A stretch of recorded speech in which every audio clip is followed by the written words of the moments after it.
Bling, bling, bling, bling. What's that sound? That's like the fairies like bouncing against something, like or him like hitting the fairy. That is a really good sound effect. That is a very good. If sound this were effect, a better podcast, we would now say what they did to make that sound effect, and the fact that it's like an interesting story. They used I'm going to say they used the computational power of the N64. Yeah. No, that's actually not true. They actually Foleyed a real fairy. Because that is the sound that fairies make when they hit each other. Mm-hmm. Welcome to Cinematography, the show about video fairies games and the sounds they make when they hit each other. and the games who make them. And the people who make them. We are continuing with Miyamoto and, of course, Majora's Mask. This is Madge Part 2, Dawn. Day 2. Of the first, or the second day. Dawn of your first time going through the second day.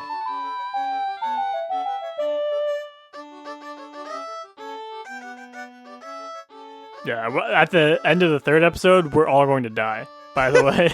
Unless we go back in time and re-listen to it. Except for me and Tim, yeah. But all the listeners are going to die. Yeah. There's no... We're doomed to repeat these 3 podcasts over and over again. Oh, no. Honestly, that sounds worse than having to go through these dungeons for real. That sounds like if we made like the GOG movie, that'd be like the plot. That's actually a really good idea. Yeah. Yeah, okay, is that plenty of intro for you? That's plenty of intro for me. Okay. All right, we're continuing to talk about Majora's Mask. Okay, we talked a lot about nothing. My complaints last time. We talked about one quest and everything Devin thinks is wrong with this game in the first episode. We talked about like the time element, I think. Yeah. Let's go back. Oh my god, there is literally so much to talk about. There's a lot. Let's go back to the very beginning. Let's go back.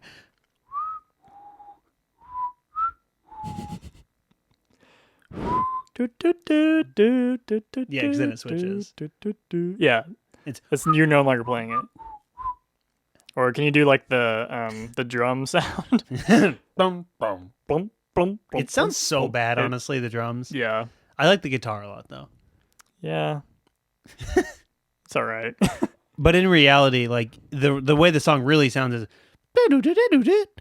and then it as slow as it possibly can. When do you like go insane? I always try and do it at the right cadence. Yeah, if it's as a kid, I would just do it, but now this time I'm like I hold the button for the right amount of time. Yeah. I find that if it's like the first time I'm using a song, I always do that. And if I'm in a room where the song's playing, I try to play it along with the background music.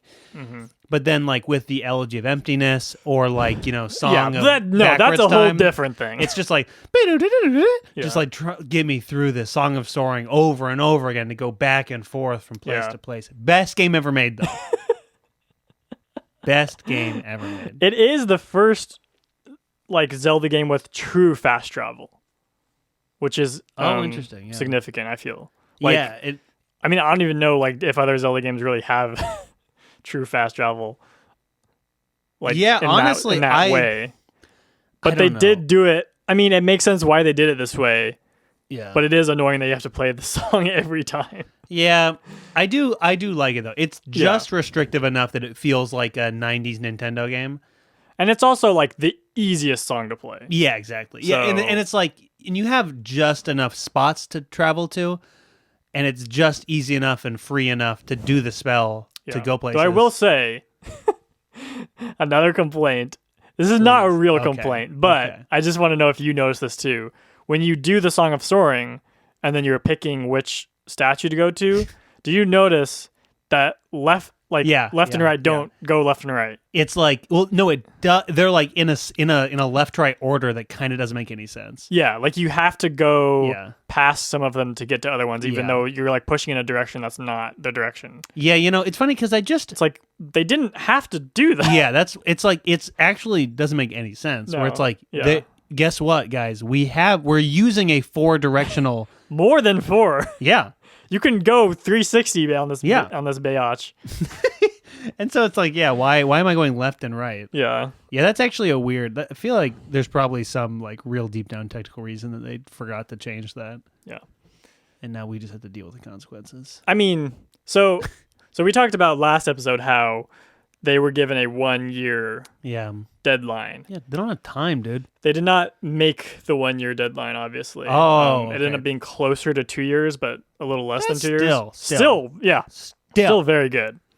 Still great work, guys. Great work, really. You can imagine maybe some things like that where they just, if they would have had more time, they might have realized to fix that. I feel like that keeps on happening in the games that we talk about on this podcast, where it's like, yeah, if they had 1 more year, this would be a perfect game. What's another example of that? I feel like there's one specific one that we talked about. Well, we talked about that with Mario a little bit. I mean, 64? I don't know if we said that, but like, that's what I think. That's what I'm thinking of. Yeah, like where he said that like they had originally planned to like have more levels and stuff. Yeah, and we talked about how like the later levels seemed rushed. Yeah, and that's why. Yeah, this is. I think it's the same thing where both of these could have been far closer to like objective perfect games if it had just been like delayed a little bit longer. Yeah, I agree. Yeah, there's definitely, and we'll talk about. I mean, we haven't necessarily talked about like the work like conditions and stuff as much. Oh yeah, but that is like a big part of like the games industry. I feel like, especially like of what people talk about these days. Yeah, of just like they're trying to make them way too fast and admit it like to the detriment of the games, but then also like they're having to work all these like insane hours. Yeah, which on like with Nintendo, it's a little weird because it is also like that's also kind of just like Japanese culture, like work culture in a way. Yeah. But I bet it is like it could be especially bad. Yeah. But anyway, back to the beginning. The game starts, the opening cutscene with Link riding Epona as a child through the forest, and he runs across Skull Kid. Mm-hmm. Falls off his horse. Skull Kid spooks him. Yeah, he falls off his horse. Then Skull Kid steals his ocarina. Yes. And like his horse plays. Doesn't he like plays like a couple of like bad notes? He goes, "Who?" And then he just kind of like. And then he goes like, "Hey, hey, hey, hey." Yeah, and actually, I remember being very impressed. Or like I found it very nice the way to like he kind of just will like loop on doing that in a way that feels and you can like as you scroll through the text and then it zooms out. Mm-hmm. See, and this is literally the first note I wrote down is that this whole game is like infinitely more cinematic in the cutscenes and the way. I cannot believe you just shook your head at me. I disagree. I mean, are you kidding me? Well, I don't think it's more like I think Ocarina of Time is very cinematic and it's like very striking even today. I mean, I guess, but like how, like it's the same cinematics director for both games. Oh, interesting. And like I feel like it's, I feel like the cinematography in Ocarina of Time is like more creative than like you even see in like games today. I'm not saying that Majora's, like the opening cutscene and stuff is just like. That's true. Yeah. That is good. I just like other than that and like a few other distinct moments, it's like Ocarina of Time. I did not at any point stop and go, "Wow, that's cool." That was like this is very movie like. Whereas in this game, I feel like constantly there's things like that. I mean, just like take the whole intro sequence, the moody shots of him walking through, and then like as you like meet these new characters, you go through this very scary psychedelic kind of like down this. Alice in Wonderland like hole that brings you to Termina, which we get put a pin in Termina. We just got to talk about that in general about what the fuck that is, and then there's so many weird little things, and it all ends with the mask salesman who is every time you talk to him has like this weird like every time he speaks he cuts to a different angle or a different like movement. It's so cinematic. I would say it's very. Lynchian. It's very David Lynch. Yeah, for and sure. I don't even know if we talked about this last time, but Miyamoto like brought up Twin Peaks in talking about Ocarina of Time, but it's my clearly gosh. much more relevant here. Yeah. Yes, Like, for sure. It's like you go to a small town. I mean, even before you get to there, it's like the cutscenes feel like, I mean, you're walking through the woods. You see a small boy in green clothes. It like borderline is like that opening song is like borderline something that would be in Twin Peaks. But also, it's actually very similar in that it's like you go to this small town where everyone has been fucked over by like a kind of magical outsider who's been wreaking havoc and no one really knows what's going on, kind of like Bob. Mm-hmm. Yeah. Though, is Bob really an outsider? Or has he been in the town the whole time? Wrapped but like even before you get to the town, there's the whole sequence where you get transformed into the Deku kid. Yeah. Which is like so great.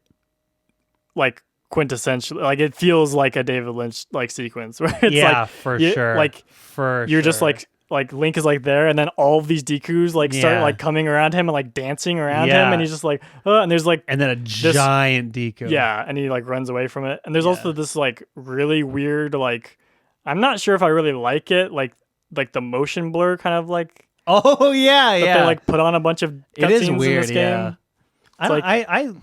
I like it, but I'm just so used to it from seeing it so many times. Yeah, no, like I like it, but it is like This is kind of weird. It's worth pointing out. Yeah. So you get turned into a Deku, and then, of course, every time you ever put on a mask, one of the three like main masks, scream. I mean, I'm sure you had the same as a kid. Like 100%. It was so like literally insane and scary. It was every time I put on the Deku mask as a kid, it was like skip. I can't handle seeing this. Yeah, I don't think I realized you could skip it for a while as a kid. I literally couldn't have played that game as a kid if I didn't skip it. It genuinely scared me so bad. And I also, same thing with the implication title is that screen. Link is like in pain or in some sort of psychic like torment. Yeah, every time he switches. Every time he puts on one of those masks, which you have to do thousands of times. Thousands, yeah. Yeah, and this whole intro just sets the tone so well. It's so moody, and I also playing it because this was my first. I've played Majora's. Wait, when did we start this second episode? I had played Majora's Mask before, and I had never played Ocarina of Time before playing it for this podcast, just like the last month or so, and I really noticed that it's like it's literally the sequel to Ocarina of Time. No, but what I mean by that is that it's like it picks up right after. Yeah, and it feels like they're two totally different games because they really are, where it's like they're literally in completely different worlds that arguably aren't even in the same like universe, like in the same reality. Yet it's like literally if you played Ocarina of Time and you want to know what happened to Link after the game, it's like this is where you find out. Yeah. So that's the other thing we didn't talk about. The beginning of the game is the narrator says he's looking for his friend who I mean, I feel like it's pretty obvious that he's looking for Navi. Yeah. And we talked about this at the end of the Ocarina of Time episode. Full body chills thinking about that. But the other part of this intro that we haven't talked about is Skull Kid has two fairies. Yeah. And as part of him stealing the Ocarina and the whole chase and stuff, and then you getting turned into a Deku, one of his two fairies gets left behind. Yeah. And becomes your new fairy, basically. Yeah. And that's Tattle, and she's truly just like obviously replacing Navi in like the, like. But like quite a different feel. Yeah, and I said this was another note I wrote down, like, I really feel like, although Navi is like obviously, what's not to love with Navi? Yeah. Other than certain things. But like you love Navi, but Tattle's like a character in a way that I don't feel like Navi is. Yeah, that's definitely true, yeah. And it's like interesting where like she's an enemy. She's your enemy, and she reluctantly has to work with you. And then you literally see the fairy go through like a small character change throughout the game. For sure, like, yes. It's beautiful. Best game ever made. Do you want to know what she's called in Japanese? Oh, what? Chat. Oh, that's nice, Chat. Which is like they talked about with Navi. Like obviously the name from Navi came from. They came up with a way to navigate like the world. Wow. And they said there's like a tradition in Zelda of naming things after their function. I don't remember what their other examples were, but like going back to the first game, there's That's like this things. weird quirky thing about Zelda is that things are named after what they do. But like they won't just like come up with like a name for it. They'll just like call it exactly what it is. Epona is actually Japanese for go faster. For carrot. Yeah. Epona was originally named Carrot. Yeah, so you get Tattle, and then what is the other fairy? Because it's tail in Japanese, but what is it in English? What is the dark fairy? Oh my god! Because it's a light and dark fairy. We'll come back to that. Oh, I can't remember. What is the other one's name? I don't know. It's funny. I think it is the same. I think it is tail. Tail? That doesn't sound familiar to me. Tattle, maybe? No, Tattle's your fairy. But it's funny. Yeah, it is tail. Tael. Oh yeah, I always read that as tile or I believe it's like supposed to be like tell, like tattle and tell or something like that. Wow, that's funny. I don't really. Yeah, I would assume. Yeah, it's actually very funny because at the beginning it's like that's like Tattle's main motivation is finding her brother, and then I feel like after that first sequence, he never gets mentioned again, basically. Well, so you go through the first 3 days, and then you show up to confront Skull Kid. Yeah. On the top of the tower. Yeah, I guess we're still talking about this opening sequence. Yeah. Yeah, and so what happens there is and also before that even once you go through this whole thing, you get turned into a Deku, fairies separated, you're trying to get out of this place, the woods you're stuck in. You come up in Termina, you meet the mask salesman who essentially gives you the whole premise of the game. You're trying to get back Majora's mask, this powerful mask, and then the Skull Kid stole Majora's mask from him, like he stole from Link. Yeah, exactly, and that's the kind of the source of all the problems of the game. And he says he can heal you, bring you back to your like full self or something like that. Yeah. If you bring him. Yeah, the mask. Only problem is that he's leaving in 3 days, so you need to get it done in 3 days. Yeah. And I feel like this is one of the coolest parts of the game is that in this intro sequence, you have the 3-day timer, just like you always do, but you don't know yet that you have the ability to go back or that you will get it. Well, yeah, you can't. Yeah, I mean, yeah. And so it's like, it's literally like there are real stakes. Yeah. Like if you don't accomplish this task, it just kills you. And I think you have to start over, right? Yeah. Like it's like literally both you will die really with cool, but also because that did happen to me as a kid. That did happen to you. I'm sure it did. Yeah. It's very cool, but also like on both ends of the like on both sides, I feel like it is problematic in terms of like if that does happen to you and you lose, like that sucks. Yeah. And then if you know what to do, it's just like, okay, I just have to like wait around. Yeah, that There's is like true, nothing for me to do. I mean, yeah, literally when I first played it, or when I first started playing for this run, I knew the first part in particular. I know everything you do. It's like I can speedrun it basically. Yeah. And so I did that, and I got through like half a day, and I was like, well, shit. Yeah. I literally just had to like and then bum around and talk to people now. Yeah. Which is kind of the point. But yeah, I guess. I don't know. Maybe this is a fundamental difference in how we appreciate games, because I think that it's the exact same reason I love Outer Wilds is that I love catastrophically failing. Like it's so fun in games. Yeah. Like I don't remember the last time this happened. It must have been just as a kid. But if I were to go through that whole first sequence and just die, I would love that. I would be overjoyed. Yeah, I don't think I was like destroyed or anything. I think they're like, because I obviously kept playing it after that, but I might have like taken a break or something. That's understandable. Yeah, I think it's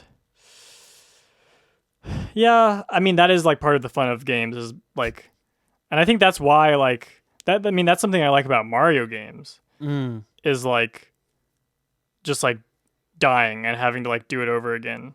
That's why I feel like. That's so funny because that's a perfect example of what I don't like. Yeah, even though it's the same thing, right?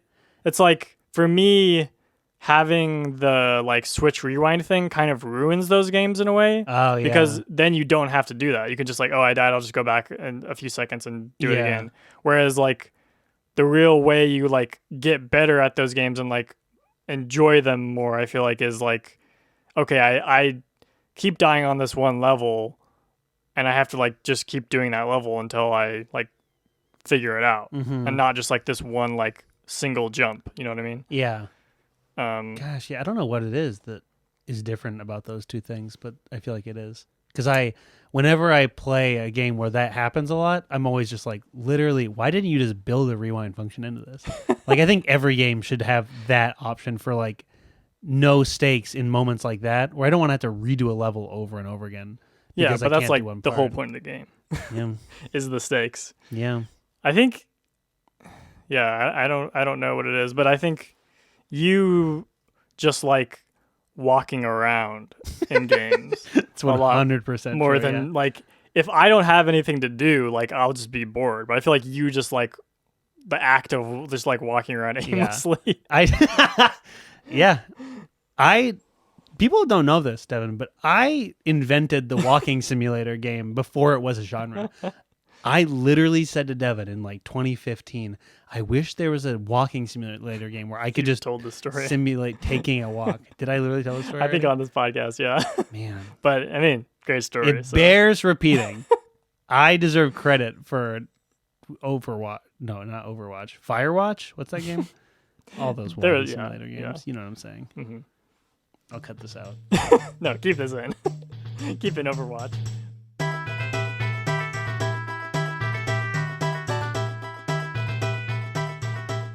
Yes. Okay. So you show up at the end of the third day, finally, depending on your experience, and Tail tells you like, because he beats her, just kind of like wife abuse essentially, and she's like, Tail's a boy. You mean Tail? Tail, yeah. Yeah. I can't keep track. I don't know if that they even ever say. They do. Okay. Well, Tattle says, my brother. My brother. Oh, brother. All right. Hello, oh, brother, where art thou? Hey, brother. He says, I guess, if we're assigning genders now. I'm just referring to these fairies with their chosen pronouns, bro. Yeah, but what does he say? Tal just jumps out of nowhere and says like ocean, or like he says like swamp, mountain, ocean, valley. Yeah, like seek them out and they will save you. Just like this, so just randomly, and then he gets smacked out of the way and never says another word. Yeah, and then you get the Ocarina of Time, and your journey truly begins there. Yeah. Then how much do how much do you want to go into the like various areas? I mean, I guess we could just say like our general thoughts about them, because it's like, play the game, just go and see them. Yeah. But Southern Swamp, I understand where your criticisms come from, and I love Southern Swamp. Okay, because it deserves to be criticized in certain ways, especially. I think just that one section, the sneaking through the thing, is annoying. And there's that, and then the butler thing at the very end, I find that very annoying. Mm-hmm. There are certain annoying things about playing it, but like in terms of the vibe and the appearance, Southern Swamp probably my favorite Zelda area in any games, bar none.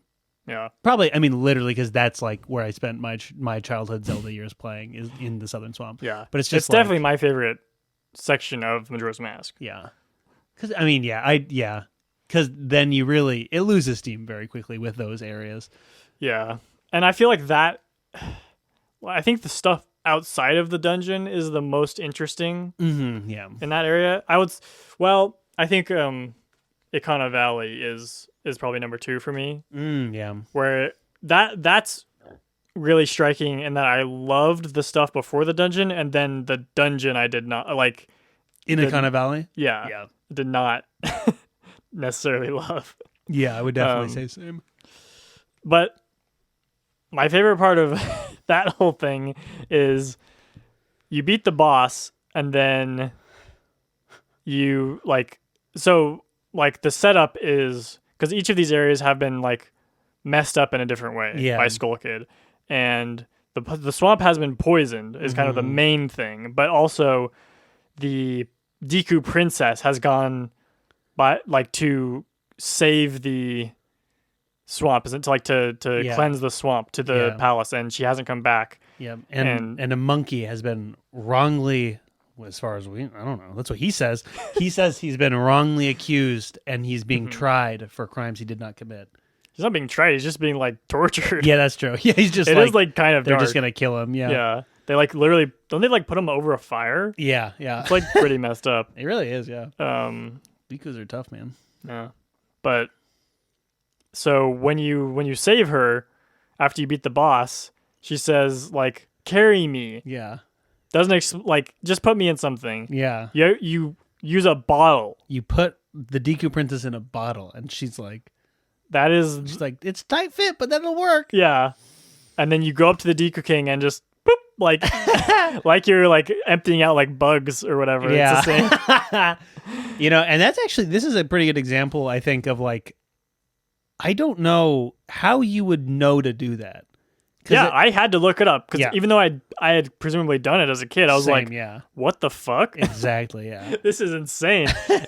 That is like top notch, just wacky Majora's Mask. Because there is other stuff like that, I feel, but that is like just classic. like that's the kind of wackiness I can get behind. Yeah.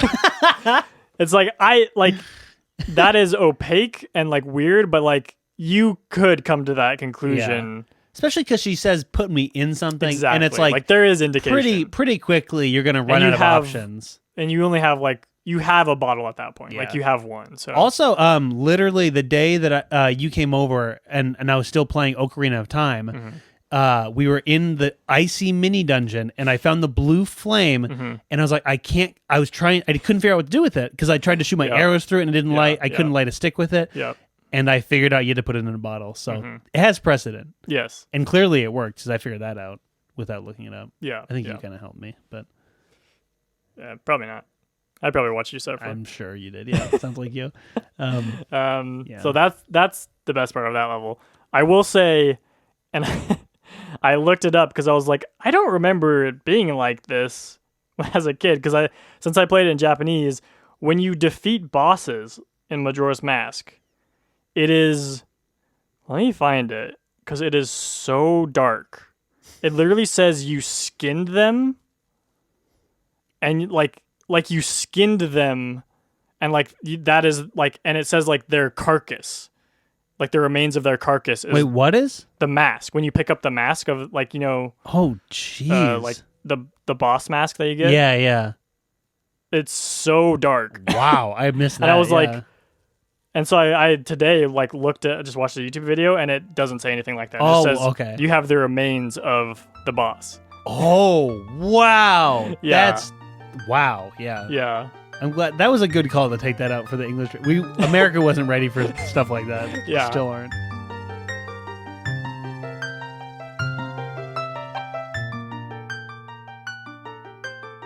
I'm just looking through what I wrote, and one thing is in this section you meet the owl who teaches you the Song of Soaring, which is the fast travel in the game.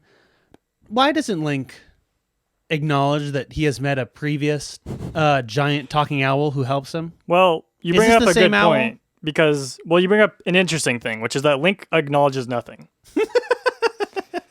He has no emotions. Yeah. Like no visible emotion. And what does he do? Because this is something that they added some new animations in this game. After Majora's or after like when Deku Link looks at the camera and shrugs. After because Tattle explains like how to play the game a little bit, like controls, and he just looks at the camera. He's like, shrug. I don't know. He Jim Halperts. The most notable to me is like the jumping animations, but that's true. Yeah. He does another animation, like when you go to the Great Fairies and they give you something, at the end, I can't remember what it is, but he does something that's like, that's the only show of emotion that Link has. I feel like he does something like extra after. Oh, I don't know what you're talking about. He gets like pulled up and he's floating there. It's nice. Yeah. Majora's Mask Fairy Fountain. Yeah, I don't know what it is, but anyway. He does not show any emotion, and it's really interesting because we'll get to it later, but to me, Majora's Mask is like an exploration of Link's psyche.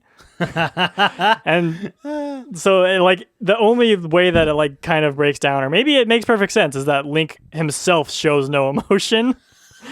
But there's also the other like part of it that is like people I mean, I think the way like Zelda games are supposed to work is that like Link's like character is implied. Like people reply to him as if he says stuff. Yeah. You know? Yeah. It's like a master of subtext. Literally of not having text. Yeah. I forgot what I was gonna say, but okay, I know what it is. It's because the whole game is, all of the side quests and the main quest, like the 4 main dungeons, are you helping people, like, in the case of the Silent Swamp, you're clearing the poison and saving the Deku princess and saving that monkey, among other things. You also like help the witch in the forest. You know what I'm talking about? Yeah. And so that's true. Yeah. Even the witches. And so when you time travel, all of that goes away, and everyone is just in misery again. Oh, that's really funny. And that's no matter what side quests you do or main quests, that is just how it is. Like Link. Jeez. So it's funny because Majora's Mask seems actually to be like a very, in that sense, I guess it's not really Link's fault, but it's like because he can't save everyone. But it's like it almost comes across that he's like only doing it for like himself. Yeah. Like he gets to keep the reward from whatever he does helping people, but then they just go back to having their issue. Yeah. Like as sometimes they're not that big of issues and sometimes they're very bad. Sometimes they're very big issues. Yeah. Yeah. Which is just really messed up. That is really funny. I mean, I feel like that's almost... And he doesn't react to that. I guess that's how my train of thought went. That's actually... Yeah, that's so funny. You never see him like acknowledge the fact that he went through this whole temple, saved this monkey's life, cleared the swamp, and then he just literally is like, okay, now it's all fucked again. Yeah, it's like, I got that mask, so... And granted, I think maybe it's like the idea is that once you do everything at the end, you have permanently helped all those people, but I mean, still not really. Like a lot of... Yeah, you could say like the 4 like lands have been cleansed or whatever. Yeah. But like not all the little like side stuff. Like all that stuff is still going to be how it was, like for the most part. And I mean, I feel like one of the things that I truly love about this game is that it feels like it's a very quiet commentary on just like being alive and just like existing. And it's like that's kind of playing into it, where it's like Link, he makes his whole life helping the people around him, and he goes around and does it endlessly to zero consequence. When you say life, you mean your life, right? your 9-to-5 job, which is literally that. Maybe that's why it's so meaningful. I go and I help people who just immediately forget that anything has happened, and they're the exact same and as they don't were. like, and are not like reciprocal, and then not like thankful, or like it's very rare or whatever. Yeah. I guess it's about my life. Do you feel like you're repeating the same day over and over again? I've been met with a terrible fate, haven't I? Oh, we didn't even talk about that line, but that's so iconic. That's like so even as a kid, like that's like this is Majora's Mask. Yeah, that's like, it's funny because it became a meme in a way that like you'd think you'd resent it, but it's like, no, it's like that better fucking be a meme. That's such a classic line and a classic delivery by a mask salesman who I noted at one point. You realize that he is 100% responsible for all the events in this game. He went out of his way to get that mask. To get this mask that he was very specifically warned is so powerful that it should not be in anyone's hands. Yeah. He gets this mask knowing full well, I had to imagine, that he's fucking worthless and that he is completely defenseless. He has a bunch of masks that he apparently refuses to use or wear to protect himself. and he gets taken. I feel you could argue that it's more like the mask like willed that into happening. Yeah, almost. I guess. Like there's no evidence for that, but it's like the mask is so sentient. The mask would have gotten like, out somehow. Yeah, but it's like I forget what it was, but it's like he tells you that it's like he went out of his way to go find this mask that was essentially kind of like buried, right? Yeah. Like so it's a commentary on like finding like technology that should not be should not be used. I mean, it's the story of power. It's Lord of the Rings. It's like the ring is too powerful. Mm-hmm. It needs to be destroyed. Yeah. The fact that its very existence and it's letting it exist is immoral. Mm-hmm. In the same but way, also part of that is that it has to be revealed in order to be. That's true. In order to be like subdued, like in order to like save the world from that power. Yeah, that's true. Wow.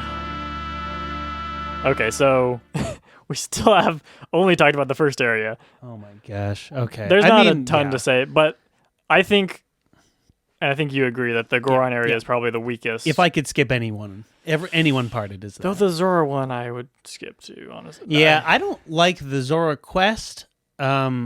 And I kind of find the dungeon very frustrating, but yeah, the dungeon's interesting. Yeah, like it's. I mean, all the dungeons are interesting. Like they're not just like more Zelda dungeons. Like they each have their own quirk. And actually, I take back what I just said because I think by the end I was getting very annoyed with the water temple. Yeah. Not the water temple, but the coast temple, because it just becomes very repetitive at a certain point. It's just like running around. I mean, that's all. But I do think that's one of the more interesting temples in both of these games, where you walk in and you're just confronted with all this machinery, which is like kind of never talked about. It's like, why is it this big mechanical contraption? Why is that a temple? The whole like Zora part of the game has that, because I didn't think about that, but the Garuda people have motorboats. And I was like, what the hell? That's so true. I did not even think of that. Like everyone else has like very medieval technology and they just have motorboats. Literally, yeah. Why? And no one acknowledges it, or is like, where did this technology come from? Or like, why is no one else using this technology? Wow, that's insane. I'm riding on the back of a turtle over here, and these guys have motorboats. Yeah. Wow. Yeah. But yeah, the Goron temple I find infinitely frustrating because, and this, well, maybe I should save it for the pod, but I feel like one of the best and worst parts of this game is the fact that it kind of just is a platforming game in a way that Ocarina isn't. Uh-huh. And what do you mean by that? Like, what part are you Well, talking think about how does the game start? You become a Deku, and the first thing you have to do is literally go from platform to platform with the flowers. Yeah, we haven't talked a lot about like the powers of the. Oh, jeez, yeah. There's so much to talk about. And this is the Goron Temple, to me, the reason I hate it is because it is a perfect example of why the platforming is not perfect, is because it's far from perfect. It's just very much not idealized. It's not like it doesn't work perfectly well the way it should. It's not the Aristotle. Who is it? The Platonic ideal of platforming, of rolling as a Goron. And it's like, what I'm talking about is the way every time I do this dungeon, it's the same thing where it takes me 4 times as long because the fucking jumps are so hard to make just because the controls are so bad. Where you spin and go over the ramps? Yes. And then the things where you had to like go along the side where it's like literally no one who is asking for this? I did not find that hard, but I found other parts. I found, to me, the hard part was like to get to the dungeon, you have to go on roll through all these like things, and you can fall off the edge, and then you have to do the whole thing over again. Yeah, and true. There's a certain part where going up to it gets very thin. Yeah, that part is so tough. Yeah, I think I finally like got a handle on those rolling controls though. But yes, when you first like get it, it is so annoying. Yeah, and see, I I really hope, because I think that all of this is better in the 3DS version. Yeah, I imagine. And this is why people are talking about this being the 30th anniversary, 35th anniversary of like Zelda, like it was Mario, and people are saying they might do like remade or just like slightly remastered Ocarina of Time and Majora's Mask, and I want that so bad because these games are just so hindered by just antiquated like design and like controls that could just be so avoided so easily. You know what I'm saying? Do you agree? Yes. Not to skip ahead, but I don't feel the same way about Ocarina of Time. Like, oh, interesting. I feel like, and same with this game. Like, I feel like when you're controlling normal Link, like it feels fine. That's true. Yeah, absolutely. And I think, though. Yeah, I have a problem with all of the like 3 masks. Like, I think the swimming as Zora actually kind of works. Yeah, like it pretty well. But his boomerang. Yes, I just hit the microphone. His boomerang thing sucks. Yeah, absolutely. Like they all have something that sucks. Yeah, they're like all just Goron, not quite refined. The Goron like attack, I find so like I like never fought anyone as Goron. That's so funny. I didn't either, and I didn't even realize it. Because it's just like so slow and like just annoying to do. Yeah. It's like I can just take the mask off and do this right fast. Yeah. And I don't know. I really like Deku. I have no problem with Deku. But you just complained about the platforming, which is Deku. Like the No. Sorry. I really don't mind the flower. It can be annoying at times, but I just mean in general. Because it's like the flowers are like not perfect, but then the rolling platforming parts are just impossibly annoying to me, and the swimming parts, it's so fun when it's working right, but then I feel like I would constantly, he would like start swimming and then stop and then turn around because I was holding back to go up, and I would just constantly flip around as Zora Link, and it just was very frustrating. That might have just been I didn't necessarily have that, but also I mean, you really don't have to swim around that much also. Is that just in the temple. Yeah, and then like... Well, also, no, I feel there's a lot of just navigating. I guess, yeah. That whole area is water, and the only way to quickly get around is a Zora Link. But it's a little, like... There's no, like... With the flower or the Goron rolling around, like, you can fall off and just... That's exactly You can't do that necessarily as, like, swimming. Yeah. Like... Yeah, you really just... You just, like, you can, like, run into something. Yeah, you bump into the wall, and it's annoying, but there's none of those stakes. Yeah. And what did you think about the skipping through the Goron stuff? The like having to do the Gerudo like hideout thing. Yeah, that's the part of the Zora stuff I would skip. Oh, interesting. Well, that and the like getting the eggs from the eels. Yeah. I found that okay, I take it all back. The swimming. It's not the swimming's fault, but that section is maybe the worst part of the game. Yeah. I was like, how did they literally even play this once? And we're like, okay, we should put this in the game. I agree. Do you specifically mean though, like the killing of the eels? Yes. Okay. Because I didn't mind that. I found it annoying. How? Well, I mean, it's like there's like literally like 6 to 8 of them. No, you're right. Yeah. I mean, maybe you found a way to do it that was better, but like literally, there's 2 ways to do it. You can like swimming and do like the like beam thing around you. Yeah. And you can do that once, and then I found I would always get bitten. 100. Yeah, every single time. And then you get thrown to the bottom of the ocean. Oh, what? Did that not happen to you? You just beam and he lets you go, and then you're right. What? So every time I'd run up, he would shoot. I'd beam him, hit him once, and then he'd grab me again. I'd beam, and he'd instantly just let me go, and I'd go and kill him. Wow. Okay, I did not know you could beam because I was pressing like A and B and stuff and nothing. Oh yeah, it just seemed like a cutscene because he'll like. Funny. I didn't know that he threw you. Yeah, he throws you to the very bottom of that thing. So annoying. And you just have to watch him fall because it's not like instant. You have to watch him fall the whole way, and then there's like it's like a 5 to 10 second of him just laying there. You can't do anything. Jesus. And then like an animation of him getting up. Wow. And then you have to swim back up. Yeah, I might not have finished it if I had had that happen. It was truly infuriating. The other way I found is you can swim up and then get on the very edge. Mm-hmm, yeah. And then you can do your boomerang thing at him. Oh, boomerang! I didn't even try that. I'm not fucking with the boomerangs. But it just that takes forever too, and it's super annoying. Yeah. I also just found that that little like area annoying because there's so many of them, and half them don't have anything, and it's like I was constantly going around like, which one did I miss? Like it's so hard to like make sharp turns as the water link. Water link. Water link. Yeah. I mean, just a lot of the like fine tuning things like that, like, and especially with the different forms of Link, I just found a little bit lacking in a way that added a lot of frustration to what would have been like the funnest thing ever. Yeah. And okay, here's what we should talk about about both the Zora and the Goron parts is that because people have talked about this a lot, that the game seems to be very interested in like death. Because both of those masks come from dead people. Yeah.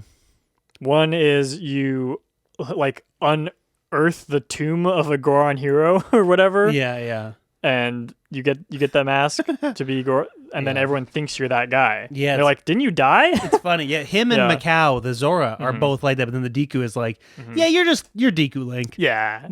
We all know who you are. Yeah. Though I wonder if there was a time where, like, because the Deku Princess is clearly the analog to the like Goron hero and Mikau.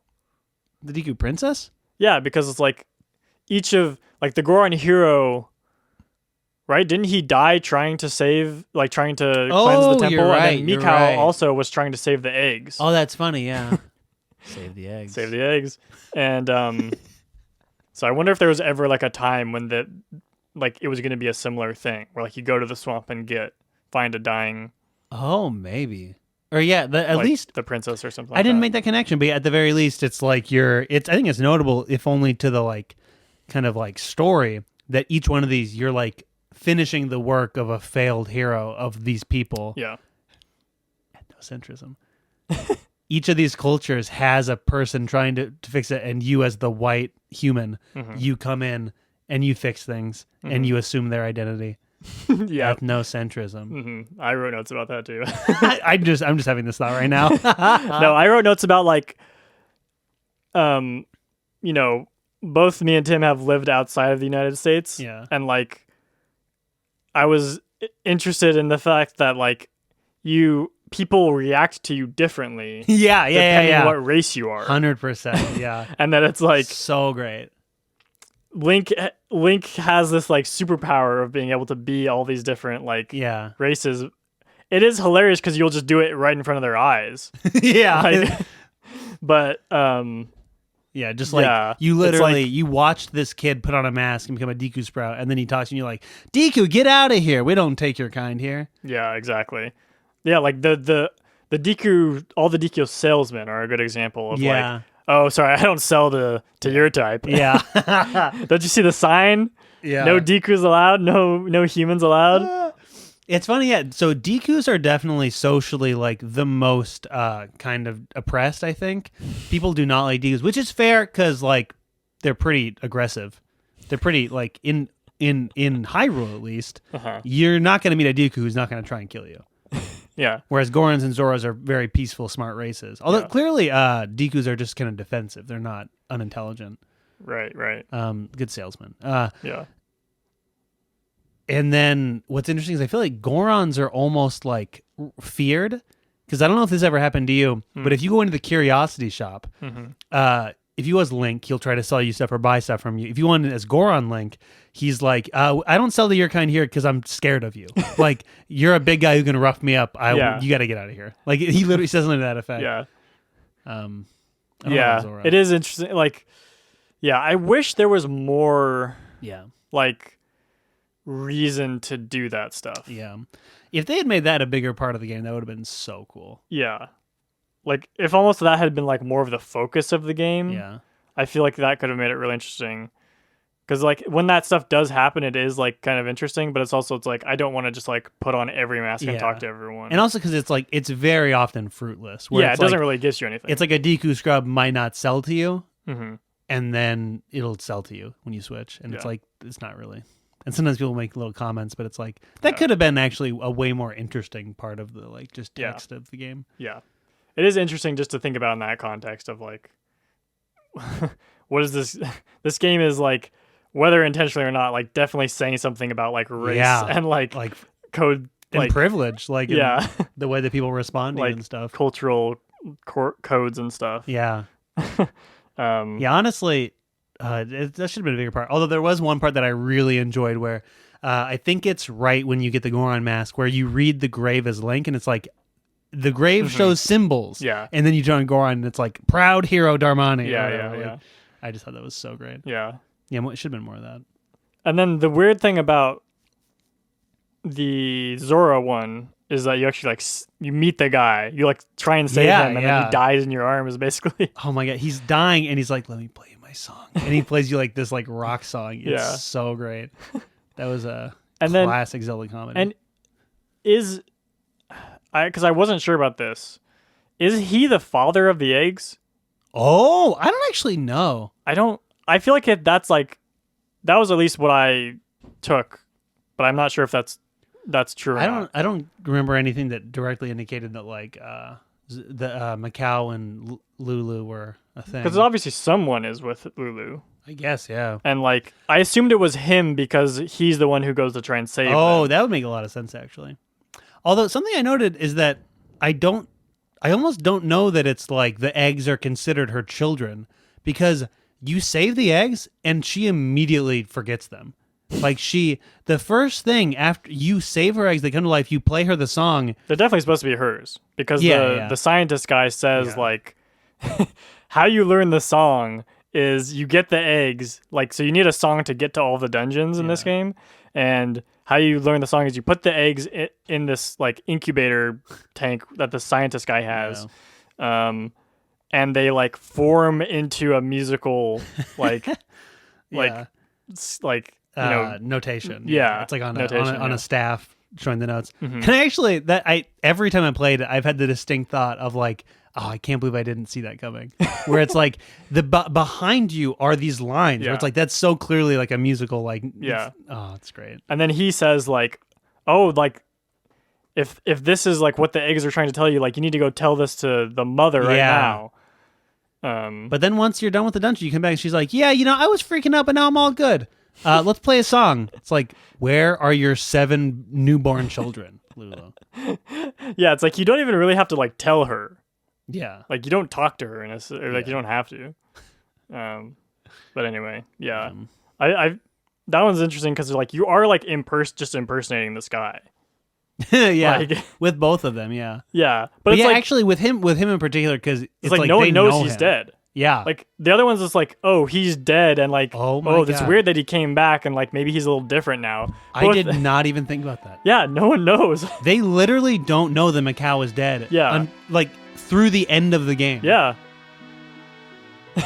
Oh my goodness. Yeah, Link is a selfish guy. He doesn't tell them.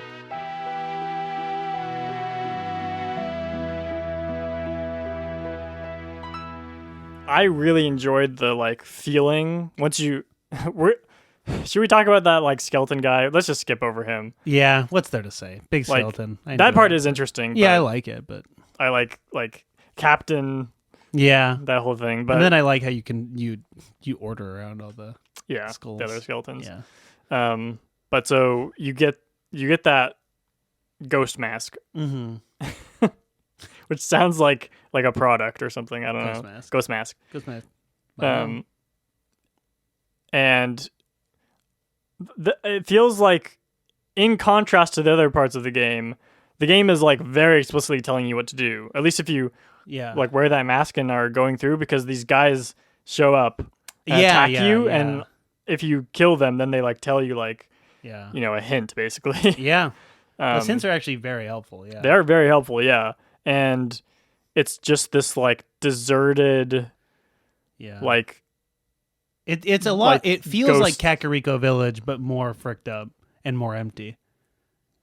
Like, yeah, so this is the area, because you said, like, Yeah. Kakariko Village is in Majora's Mask, and I was like, what? That's insane. yeah, I had told Devin that. And then I beat the game, and I was like, I don't know what Tim was talking about. That's what I was talking about. I totally forgot that it's called that. It does not give me those vibes at all. There's literally one house. It's just like, it's a village. It looks so similar. What are you talking it's a about? Village. There's one house. No, there's not not. a village. There's a bunch of houses. There's just not full of people. There's I guess there's like the one like ghost house. Yeah. And then there's like the castle. Yeah. Houses. Castles. Does not look like the village. It was a village, okay? And I don't know. There's nothing really that significant. Well, Yeah. the cut scene is pretty significant. Like, I feel it's like one of the longest cut scenes. Well, when all the mummies die? Yeah, when they're like Yeah. they're like just moving. Yeah. And it's just like shots of them moving for like 5 minutes straight, it felt like. Yeah. But so you learn the Song of Storms from Sharp. Sharp? Okay, and then you play it. Flat. And then you play it for Sharp. Yeah. And he's like cursed. Sharp cursed his brother Flat. Yeah. And then you own And Sharp also for Flat. the valley, I think. Yeah, true. Yeah, by taking away the water. And so you do that, and then the people in that house, or the girl in that house, just can quietly unlocks the door. Yeah. Yeah. Yeah. And then you go down, you find the mummy dad. That's a great part. Yeah, it is. That part is great. Yeah, it's like, this is what I wanted. It's just like it's so weird, and like, I don't know. It just like it all like I didn't have to like look up what to do. You know what I mean? Yeah, that's true. Yeah, It was like, oh, like even though they don't tell you like you have to go and like heal that guy. Yeah. It's like very clear that like that house changed. Now that girl is running around. Like there's something in that house. Yeah. You know what I mean? And then like you come across that mummy, and it's like by that point you know to use the Song of Healing. Yeah. Which, okay, here's a true cue for you. Okay. Do you feel as like when you think of like the theme to Majora's Mask? There's the Majora like theme, and then there's like the Song of Healing. Oh, musical theme. Musical theme, yes. What's the Majora theme? It's like that. Oh yeah. No, it's Song of Healing. Yeah. Yeah. Okay. Yeah. Correct answer. Listeners will know that that's the song that is going to be starting this podcast. Yeah. Already decided. Yeah. And also, I mean, it's just that is, I think, one of the single best Koji Kondo songs. Like, yeah, that's I definitely feel one of my favorites, and especially the way that you have that it's so slow and mysterious and sad. The piano version in the beginning, and then there's like the oh, it's just so good. Yeah, it is. It's sad that you only hear it if you go back into that. Like the clock tower with the mask salesman. You hear it. I think it plays when you meet the mask salesman and he heals you, and then he's like, "You didn't get my mask," and then one of the funniest like pacings in all of Zelda, where he's like, "I'll take them." Terrifying things. I'll take the mask, please. Yeah, and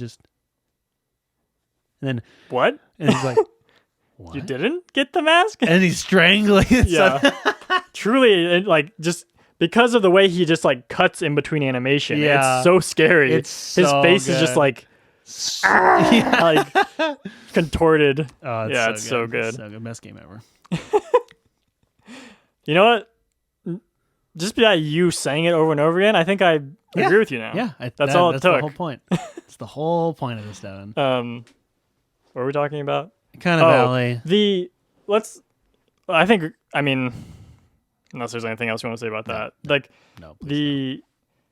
on the subject of the music, I feel that the Song of Healing, like, I do love that song. I feel like overall, it's going for a very different thing, but I feel like overall it's not up to, like, the Ocarina of Time soundtrack. What, the soundtrack for this whole game in general, or the Song of Healing? No, not, like, I think the Song of Healing, like, is up there with the rest of like the Ocarina of Time soundtrack, but like there's just not. It's a tough pill to swallow, Devin. I don't know. I mean, you have just much more attachment to this game. Yeah. And it's clearly like it's not trying to do the same thing. Yeah. So and also it's almost like musically like a DLC or something, where it's like like an addition onto the already there soundtrack Which, well, I mean, no, it is mostly a new soundtrack. Yeah, that actually is true.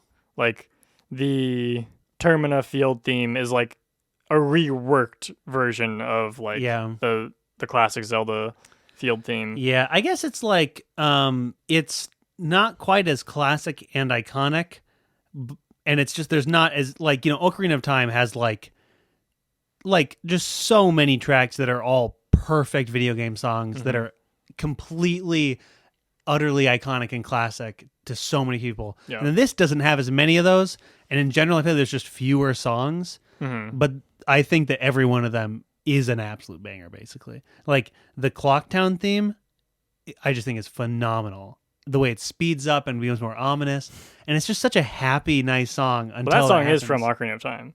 Oh shit, really? Yeah, that's just like the market song. Oh, okay. Like they didn't do the speed up thing in Ocarina, obviously, but okay. Well then, yeah, actually,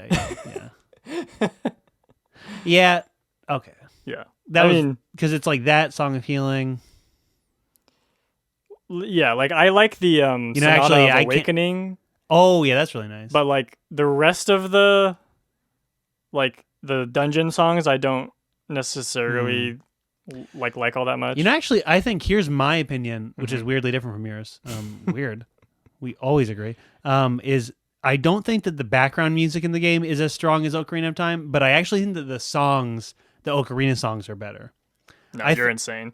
Because the Ocarina ones are great, but it's like I honestly couldn't tell you or sing to you any part really of those songs, whereas these I like are you way like more the Goron one, like the Goron lullaby thing. Yeah, in this? Like okay, it's not good. No, that part's not okay. Fine, but like, and I don't really like the Zora one either. Awakening. Oh no, that one's one of the best. that literally might be my favorite of the temple songs from the two games, other than Sonata of Awakening. That's insane. Oh, so it's just so like such a nice little like elevator song, and it feels so like kind of like silly but appropriate for the beach and for the water theme. Yeah, that'd be this bossa nova, and that's great. Oh, did you?